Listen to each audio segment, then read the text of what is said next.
So today, magtatanim tayo ng Musang King variety ng durian. This is from Mindanao. Nakuha natin, kasama natin noon si Sir Jun Alba. So since it's rainy season, magtatanim na tayo. So nag-ukay na tayo. Lagyan lang natin ng basal application. Apply lang tayo ng basal fertilizer. Yan, pwede na siguro yan. Dami. Mga ganyan. Lagyan na sa loob. Tabunan natin ng konti. Para hindi mag-sit directly yung roots niya dun sa fertilizer. Kasi masusunog. No?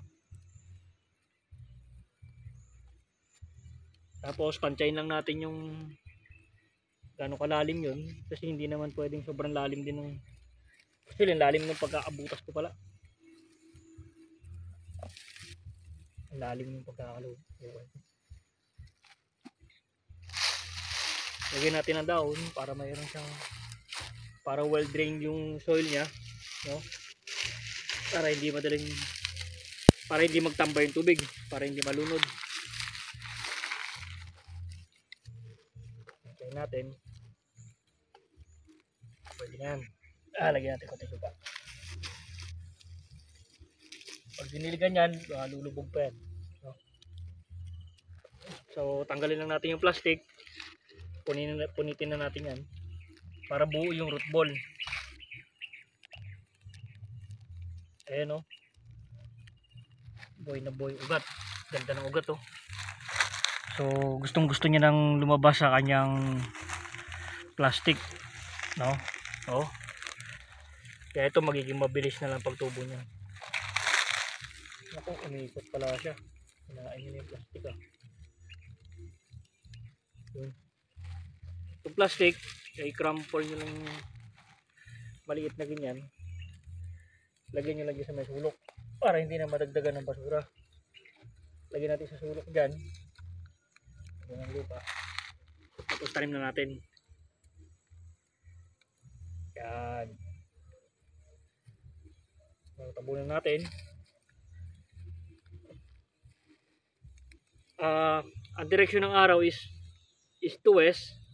So southward itong ating pagtatanim para makakuha siya ng full sun, no? Tapos spacing natin 7 meters, meron pa sa kabila na butas. Pero ang bala ko dun mangustin na para hindi pare-pareho durian. Pero pwede rin naman para mag-cross pollinate sila. Para malapit. Yung isang durian kasi natin, ito lang yung Musang King natin na nakuha kaisa-isa. Yung isa natin doon, yung dalawa pa natin doon is dalawang golden puyat. Ito nga pala, galing nga pala ito kay Vice Governor Efren Piñol ng North Cotabato. Nalimutan ko. Thank you Vice Gov. Alagaan natin to. Dapat to laging malinis. Tanggal natin yung mga damo. Tapos siguro alagaan natin ng mga 1 year. After 1 year, pwede natin yung pabayaan. So that's it. Thank you for watching. Bye bye.